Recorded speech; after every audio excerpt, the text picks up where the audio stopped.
Hola, bienvenidos al video.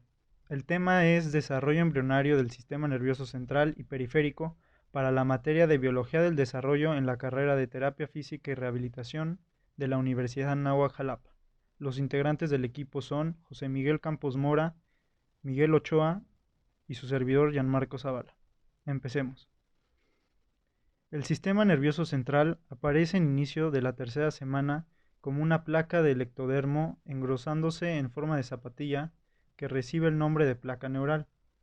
Esta se sitúa en la región media dorsal delante del ganglio primitivo. Sus bordes laterales pronto se elevarán para constituir el pliegue neural. Al proceder el desarrollo, los pliegues siguen elevándose, se acercan entre sí y finalmente se fusionan originando el tubo neural.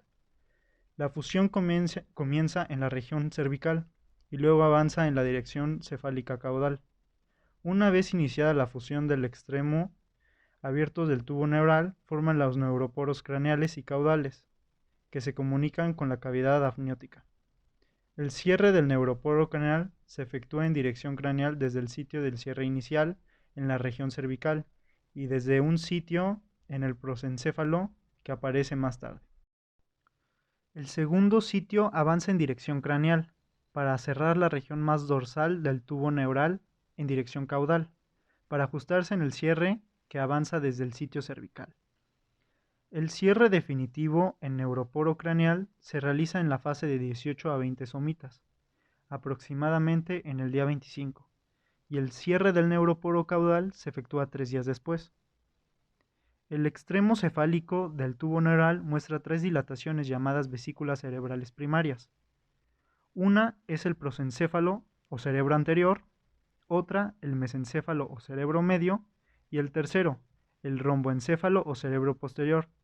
Al mismo tiempo, el romboencéfalo produce dos pliegues, el pliegue cervical en la unión del romboencéfalo con la médula espinal y el pliegue cefálico en la región del cerebro medio. Hacia la quinta semana de desarrollo, las vesículas cerebrales primarias se diferencian en 5 vesículas secundarias. El prosencéfalo da origen al teloencéfalo y al diencéfalo. El mesencéfalo permanece y el romboencéfalo produce el metencéfalo y el mielencéfalo. El surco profundo recibe el nombre de istmo romboencefálico. Separa mesencéfalo del metencéfalo y el pliegue profundo marca el límite entre el metencéfalo y el mieloencéfalo. Las vesículas secundarias aportan una parte diferente del cerebro, las principales estructuras. Derivadas de ellas incluyen en el telencéfalo los hemisferios cerebrales, en el diencéfalo la vesícula óptica, el tálamo, el hipotálamo y la hipófisis.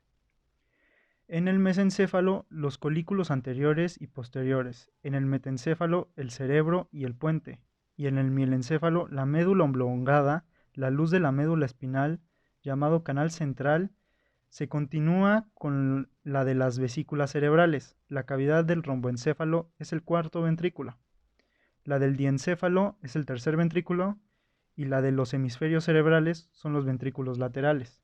La luz del mesencéfalo conecta al tercer y cuarto ventrículo. Se estrecha mucho y entonces se conoce como acueducto de Silvio. Por otro lado, los ventrículos laterales se comunican con el tercero a través de los agujeros intervertebrales de Monro. En las células de la cresta neural, durante la elevación de la placa neural, un grupo de células aparece sobre cada borde de los pliegues neurales, conocido como células de la cresta neural, que son de origen ectodérmico.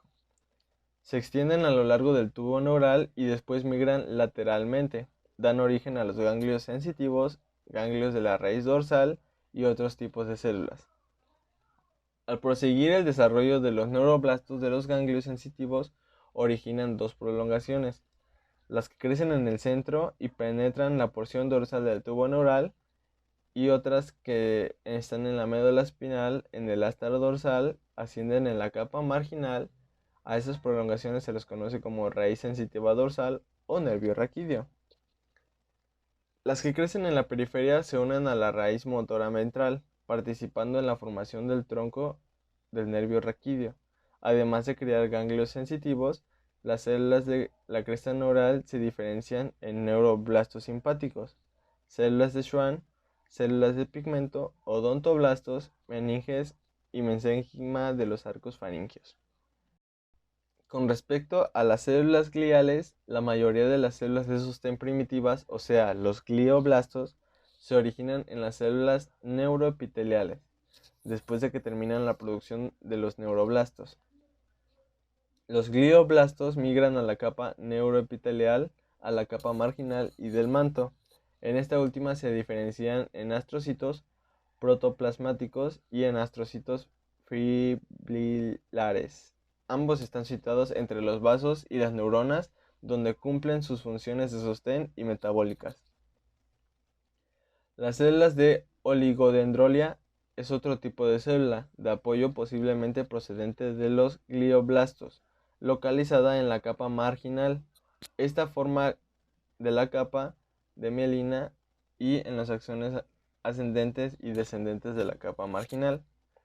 En la segunda mitad de la etapa del desarrollo aparece un axón donde hay tipos de células de sostén, conocido como célula de la microglia. Esta llega a ser fagocítica y deriva del mesénquima vascular, cuando los vasos sanguíneos penetran en el sistema nervioso. Cuando las células neuroepiteliales dejan de producir neuroblastos y glioblastos, se diferencian en células ependimarias y cubren el canal central de la médula espinal. Diferenciación histológica. Los neuroblastos o las neuronas primitivas se producen solo al dividirse las células epiteliales. Al comienzo tienen una prolongación centrada que se extiende hasta la luz y tendrían el nombre de dendrita transitoria, pero al migrar a la capa del manto la prolongación llega a desaparecer. Los neuroblastos se hacen redondos temporalmente y apolares. Al proseguir la diferenciación, dos nuevas prolongaciones citoplasmáticas aparecen en lados opuestos del cuerpo celular y forman un neuroblasto bipolar. En un extremo de la célula, la prolongación poco a poco produce un axón primitivo, y del otro lado o extremo muestra unas pequeñas ramificaciones denominadas dendritas primitivas. En este punto de la célula pasa de llamarse célula multipolar y tras el desarrollo anterior se convierte en la célula nerviosa o, como todos la conocemos, neurona. Nervios raquídeos. Empiezan a aparecer durante la cuarta semana. Provienen de las neuronas de las placas basales o astas ventrales de la médula espinal. Estas fibras se van a juntar y forman los llamados raíces de los nervios ventrales. Las raíces de los nervios dorsales, que contienen fibras sensitivas, se originan en las neuronas situadas fuera de la médula espinal, en los ganglios de la raíz dorsal o ganglios raquídeos derivados de las células de la cresta neural. Las prolongaciones de sus ganglios forman haces que penetran en las astas dorsales de la médula espinal. Las prolongaciones distales se unen a las raíces de los nervios ventrales para formar un nervio raquídeo. Así, la fibra de la raíz dorsal tiene una inervación sensitiva, mientras que las fibras de la raíz ventral tienen una inervación motora, de modo que los nervios raquídeos contienen tanto fibras sensitivas como motoras. Casi de inmediato, los nervios raquídeos se dividen en ramas primarias dorsal y ventral, que contienen tanto fibras sensitivas como motoras. Las ramas dorsales primitivas inervan la musculatura axial, las articulaciones vertebrales y la piel de la espalda, y las ramas primarias ventrales inervan las extremidades y la pared del cuerpo ventral para formar los grandes plexos nerviosos. Cambios de posición de la médula espinal. Los cambios posicionales de la médula espinal en el tercer mes del desarrollo de la médula espinal se extienden a lo largo de todo el embrión, y los nervios raquídeos cruzan los agujeros intervertebrales en el nivel donde se origina. Sin embargo, con el paso del tiempo, la columna vertebral y la dura madre se alargan más rápido que el tubo neural. Entonces, el extremo terminal de la médula espinal poco a poco se dirige a un nivel más alto. En el momento del nacimiento, este extremo se halla en el nivel de la tercera vértebra lumbar, A causa de un crecimiento tan desproporcionado, las raíces dorsal y ventral de los nervios raquídeos se desplazan oblicuamente desde un segmento de origen en la médula espinal hasta el nivel correspondiente de la columna vertebral. Allí las raíces apropiadas se unen para formar los nervios raquídeos. Por otro lado, la dura madre permanece unida a la columna vertebral al nivel del coxis. En el adulto, la médula espinal termina en el nivel L2 o L3, mientras que el saco dural en el espacio subbaracoideo se extiende hasta S2. Al final de la médula espinal, una extensión en forma de hilio de la pía madre pasa caudalmente, cruza la dura madre y se extiende hasta la primera vértebra del coxis.